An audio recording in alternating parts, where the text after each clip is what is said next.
Russian President Vladimir Putin has rejected a recent ceasefire proposal that was agreed upon by the US and Ukraine in Jeddah, Saudi Arabia. Instead, Putin has put forward an alternative proposal, which the sources suggest goes against the US President Donald Trump's aim of achieving a lasting peace in Ukraine. Putin stated on March 13 that he agrees with the idea of a temporary ceasefire and that the idea itself is correct. However, he also argued that any cessation of hostilities should be such that it would lead to long-term peace and eliminate the initial causes of the war. This statement indicates Putin's rejection of a central aspect of the US-Ukrainian proposal, which was for a temporary ceasefire to occur before any formal negotiations aimed at ending the war. Putin also raised several questions regarding the US-Ukrainian temporary ceasefire proposal. He questioned what would happen to the remaining Ukrainian territory in Kursk Oblast. Additionally, he inquired whether Ukraine would be permitted to continue mobilizing its forces, training newly recruited soldiers, and receiving military assistance from its allies. Putin also raised concerns about the control and verification measures of a temporary ceasefire and who would be responsible for ordering a stop to the fighting. He suggested that he might contact President Trump to discuss these issues related to the ceasefire proposal. In his rejection, Putin also emphasized Russia's military strength, pointing to recent successes in pushing Ukrainian forces out of Kursk Oblast and claiming that Russian forces were advancing in almost all areas of combat. Reports from Russian insider sources on March 12 had already indicated the Kremlin's likely response to the ceasefire proposal, suggesting consistency with Putin's eventual rejection. Bloomberg reported that sources familiar with the Kremlin's thinking believed Putin would stretch the timeline for agreeing to a temporary ceasefire to ensure his conditions were met. A source close to the Kremlin suggested that Russia might demand a halt to weapons supplies to Ukraine as a condition for a temporary ceasefire. Another Russian opposition outlet, Verstka, reported that a source close to the Russian presidential administration stated the Kremlin would formally give a positive response to the proposal but would also demand impossible conditions that Ukraine could not accept. This source claimed Putin wanted to exclude Ukraine from talks so that Russia could negotiate directly with the US while also improving its position on the battlefield. The Institute for the Study of War, ISW, assessed on March 12 that these leaks might have been intentional, forming part of a Russian negotiating tactic aimed at pressuring the US to renegotiate its agreement with Ukraine on the temporary ceasefire. Putin's actual response seems to support the idea that these leaks were at least partly accurate. Putin is proposing a different ceasefire agreement that contradicts the aims of the US-Ukrainian proposal. The US-Ukrainian proposal called for a renewable 30-day halt to combat operations along the entire front line, a stop to long-range missile and drone strikes, and a cessation of operations in the Black Sea. This proposal allowed for Russia and Ukraine to extend the ceasefire and assumed the continuation of US intelligence, sharing, and military aid to Ukraine from the US and other allies. The explicit goal of the US-Ukrainian proposal was to allow both Russia and Ukraine to demonstrate their willingness to pursue peace, and it kept the temporary ceasefire separate from future negotiations to end the war. In contrast, Putin's envisioned ceasefire agreement would provide Russia with significant advantages and establish conditions under which the Kremlin could resume hostilities on terms highly favorable to Russia. It would likely require the US and Ukraine's other supporters to suspend military assistance to Ukraine and would demand that Ukraine cease recruiting and training personnel.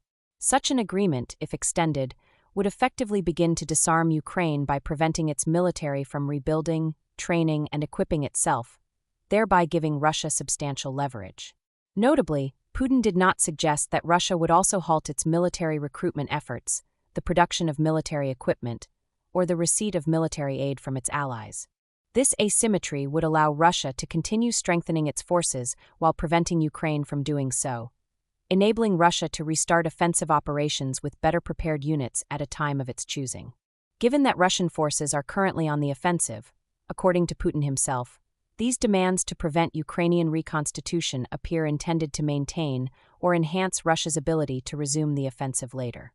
These demands strongly suggest that Putin is not genuinely committed to making peace.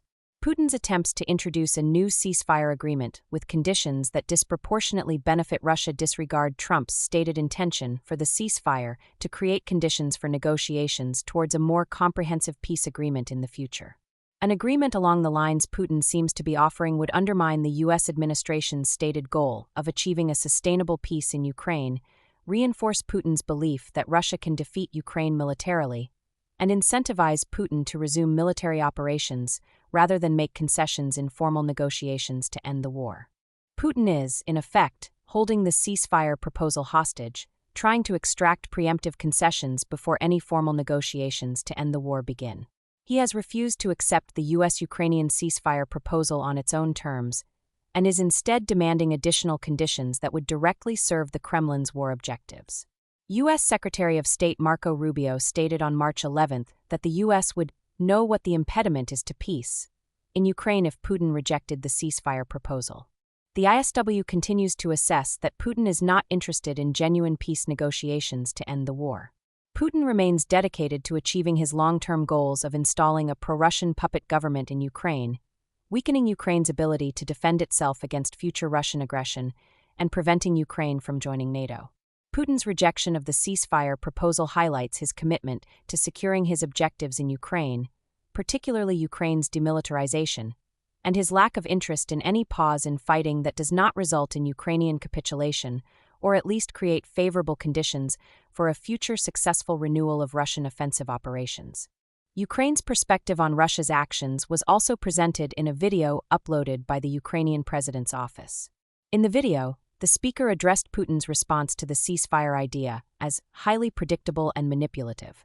It was stated that Putin is, in fact, preparing to reject the ceasefire.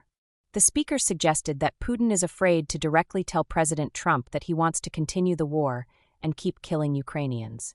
Therefore, according to this viewpoint, Moscow is surrounding the ceasefire idea with preconditions that are intended to make it either fail or be prolonged indefinitely.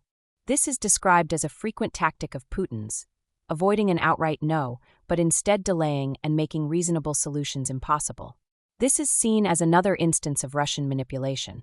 The Ukrainian side stated that there was a U.S. proposal for an unconditional ceasefire across all domains, air, sea, and the front lines, which Ukraine accepted. They also mentioned that the U.S. indicated its readiness to organize monitoring and verification of the ceasefire, which Ukraine believes is entirely feasible with U.S. and European capabilities.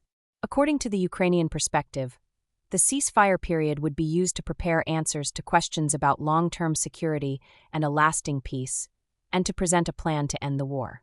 Ukraine asserted its readiness to work quickly and constructively on this, stating that they have discussed it with U.S. representatives, European partners, and allies worldwide.